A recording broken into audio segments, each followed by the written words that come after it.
بسم اللہ الرحمن الرحیم۔ حضرت یوسف علیہ السلام۔ آپ سب نے حضرت ابراہیم علیہ السلام کا قصہ تو سنا ہوگا۔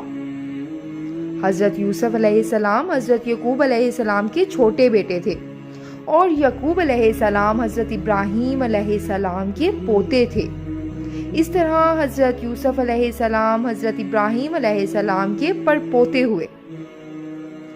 حضرت یعقوب علیہ السلام کے 12 بیٹے تھے اور حضرت یوسف علیہ السلام سب سے چھوٹے تھے۔ وہ بہت خوبصورت تھے۔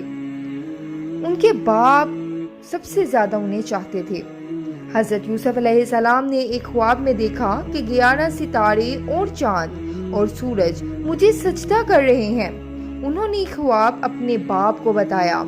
باپ نے حضرت یوسف علیہ السلام کو منع کر دیا کہ یہ خواب اپنے ستیلے بھائیوں کو نہ بتائیں۔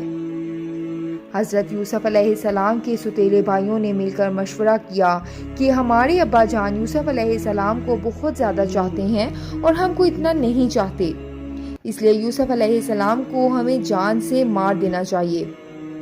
لیکن ان میں سے ایک نے کہا کہ جان سے مت مارو، بلکہ یوسف کو ایسے کنویں میں پھینک دو جس میں پانی نہ ہو۔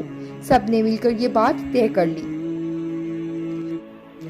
یہ سب بھائی اپنے باپ کے پاس آئے اور کہا کہ آپ یوسف علیہ السلام کو ہمارے ساتھ کھیلنے کے لیے بھیج دیں۔ ان کے باپ حضرت یعقوب علیہ السلام نے کہا کہ مجھے ڈر ہے کہ کہیں تم کھیل میں لگ جاؤ اور کوئی بھیڑیا جنگل میں اس کو کھا جائے۔ بھائیوں نے کہا کہ ہم ایک طاقتور جماعت ہیں، ایسا کیسے ہو سکتا ہے؟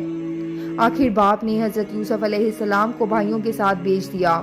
بھائیوں نے ان کو ساتھ لے جا کر ایک اندھیرے کنویں میں پھینک دیا اور رات کو روتے ہوئے گھر واپس آئے اور کہا کہ ابا جان ہم آپس میں دوڑ لگا رہے تھے اور یوسف ہمارے سامان کے پاس بیٹھا تھا کہ ایک بھیڑیا آیا اور اس کو کھا گیا۔ ثبوت کے لیے ایک کرتا خون لگا کر باپ کو دکھایا۔ بوڑھے باپ کیا کرتے؟ صبر کیا، خاموش ہو گئے، لیکن بیٹے کی جدائی میں روتے رہے۔ جس کنویں میں حضرت یوسف علیہ السلام کو پھینکا تھا، اس کے قریب ہی ایک قافلہ آیا اور انہوں نے اپنی پانی نکالنے کے لیے ڈھول کنویں میں ڈالا۔ دیکھا کہ ایک خوبصورت لڑکا کنویں میں ہے۔ ان کو باہر نکال لیا اور جب قافلہ مصر پہنچا تو وہاں پر مصر کے بادشاہ نے ان قافلے والوں کو تھوڑی قیمت دے کر خرید لیا اور اپنی بیوی زلیخا سے کہا کہ اس کو پالو، ہو سکتا ہے کہ ہم اس کو اپنا بیٹا بنا لیں۔ حضرت یوسف علیہ السلام جوان ہو گئے۔ ان کی خوبصورتی، وجاہت اور عقل مندی اور بڑھ گئی۔ زلیخا عزیز مصر کی بیوی ان پر فریفتہ ہو گئی اور ان کو ان کے نفس کی جانب سے پھسلانے لگی۔ ایک روز اس نے کمرے کے سارے دروازے بند کر دیے۔ حضرت یوسف علیہ السلام نے یہ حالت دیکھی تو خدا سے پناہ مانگی اور دروازے کی طرف بھاگے۔ زلیخا نے پیچھے سے آپ کی قمیض پکڑ لی جس سے قمیض پھٹ گئی۔ اس وقت عزیز مصر یعنی زلیخا کا شوہر بھی دروازے پر آ گیا۔ زلیخا نے الٹا الزام حضرت یوسف علیہ السلام پر لگایا اور اپنے خاوند سے کہا کہ یہ شخص تیری بیوی کی بے آبروئی کرنا چاہتا تھا، جس کی سزا اس کو ملنی چاہیے۔ حضرت یوسف علیہ السلام نے کہا میں بے گناہ ہوں، بلکہ یہ عورت مجھ کو پھسلانے کی کوشش کر رہی تھی، مگر خدا نے مجھ کو اس سے بچا لیا۔